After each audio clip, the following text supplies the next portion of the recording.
Olá, boa noite. Vamos tentar falar um pouco sobre o Zen Budismo. O Zen Budismo é algo até difícil de falar, muito mais difícil é tentar explicar algo que não é explicável. Então, o Zen, que eu posso dizer assim, historicamente, ele foi introduzido no Japão.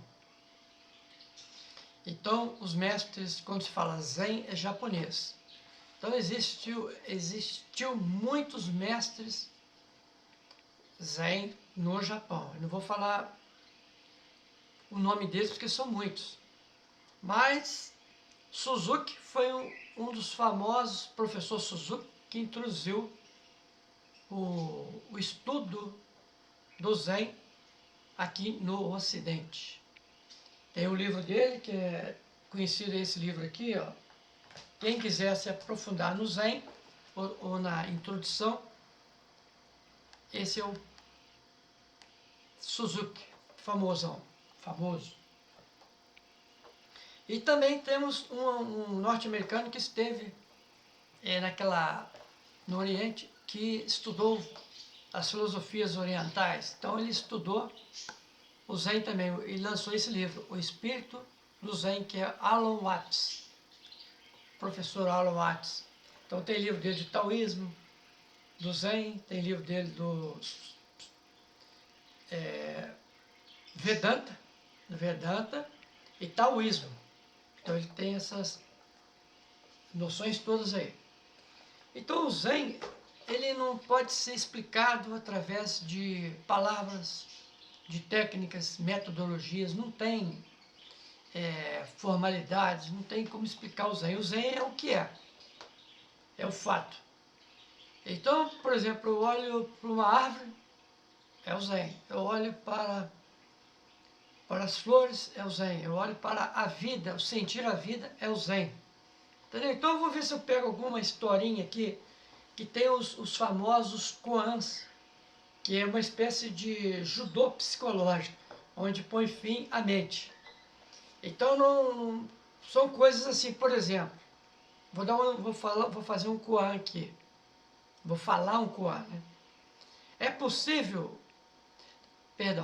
qual é o som produzido quando se bate palma com uma só mão? Então isso denota o seguinte, que a nossa mente, quando ouve uma coisa que não tem explicação, mas antes ela vai tentar buscar uma resposta, mas ela não vai encontrar a resposta porque não tem resposta. Não existe som, fidelidade numa resposta onde não tem um som produzido com uma palma só. Tem que ter as palmas das duas mãos para ter o som. Com uma mão não tem jeito. Então, isso é um exemplo para a gente entender o que é um koan. Então, por exemplo, tem uma história aqui que eu achei muito legal nesse livro aqui, ó, que diz o seguinte, que talvez uma página em branco dissesse mais do que esse amontoado de palavras. É uma pessoa falando aqui a respeito, que chama-se O Grande Salto, sobre esse assunto aqui. Há uma historinha que nos fala de um monge, Shan. Shan é o budismo chinês, muito famoso, e que certo dia foi convidado pelo imperador para expor a doutrina. Na hora certa, a corte reunida esperava ansiosa pelo instante da narração. Então aquele monge, ele ia fazer uma exposição, uma explanação para explicar lá. Lá ele foi um convidado do imperador, a doutrina dele. Então na hora certa, a corte reunida esperava ansiosa pelo instante da narração. Pontual como as estrelas, ele apareceu, magro, franzino, envolto num velho manto, o andar suave, como de um gato. Caminhou até o imperador, fez uma leve mensura e voltou-se para o público. Fez uma saudação, uma mensura e virou-se para o público, que estava lá, que foi lá para ouvir ele explicar lá. Vagamente olhou o auditório. Depois lentamente virou, tirou, né, das dobras do manto, né, do manto dele, uma pequena flauta. E começou a tocar ali. Fez um canto ali com aquela flauta. Fechou os olhos, inspirou e emitiu uma nota prolongada. E saiu calmamente pela porta por onde havia entrado e nunca mais foi visto. Entendeu? Então, isso denota que o mais importante na vida são os momentos que você vive. Então, por mais que ele seja apenas simbólico, apenas por um símbolo, pelo simples fato de demonstrar uma imagem, por exemplo, tirou a flauta e tocou, fez um sopro lá, um som, e depois rapou fora, foi embora. Produziu o som e foi embora. Então, racionalmente a gente fala assim, aquele cara é maluco, ele era para ter ido lá explicado o que é a doutrina dele, no entanto ele só chegou lá, tirou a flauta do manto dele, soprou, saiu pelos fundos e foi embora. Mas isso tem um mistério, gente, isso tem um segredo, um mistério que a gente não faz nem ideia. Porque no Zen não tem explicação, não tem raciocínio, não tem lógica, é simplesmente nem explicação tem, mas é simplesmente você estar presente. Então, para estar presente e vivenciar o momento, é preciso ter muita atenção.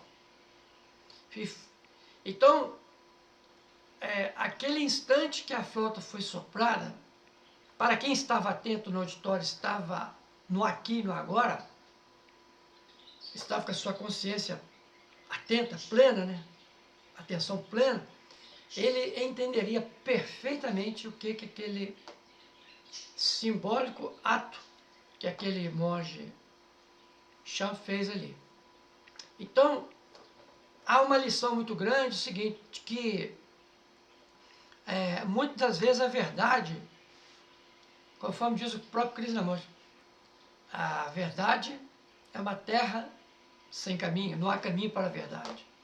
A mesma coisa, não há explicação, não há conhecimento, não há teoria para a iluminação, para a realização daquele momento. Então, quem tivesse olhos para ver e ouvidos para ouvir, e que tivesse com a sua atenção plena ali, entenderia que aquele gesto foi fundamental para aqueles que estavam vivenciando o momento presente, onde há apenas o que? Um vazio. Há apenas a realidade única, a verdade única. Então o Zen ele é direto. Então o que eu quero dizer que ele é direto? O Zen, ele não precisa de explicação, ele não tem caminho, ele é direto no sentido do despertar, de você iluminar, de você se tornar, vamos dizer, um ser. Aliás, não é nem se tornar, é você estar no aqui e no agora, completamente consciente, entendeu? Lúcido. Então isso gera uma soma de energia muito grande, porque a mente, naquele instante, ela não está presente, ela está ausente. Então, quando os pensamentos e a mente estão afastados, eles dão espaço, você entra numa outra dimensão.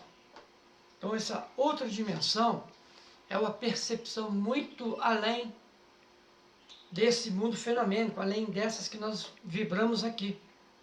Por isso que é algo tão profundo que, quando você emite um koan, por exemplo, ou, por exemplo, o discípulo uma pessoa vai ser um aspirante, vai entrar para o mosteiro, quer ser um aspirante, vai entrar para o mosteiro, É a primeira vez que ele tem o contato com o mestre ali. Então, ele chega para o mestre e fala assim, mestre, estou aqui, quero aprender tudo, quero me tornar o mestre assim como o senhor. O que é que eu faço agora? Entendeu? Então, o que eu vou exercitar agora, nesse momento? O mestre simplesmente vira para ele e fala assim, você já lavou os talheres? Você já se alimentou? Ou você já varreu o terreiro? Entendeu? Então, ele dá uma resposta totalmente fora daquilo que o aluno, o buscador, está querendo, está almejando. Se ele está almejando os estudos, se ele está almejando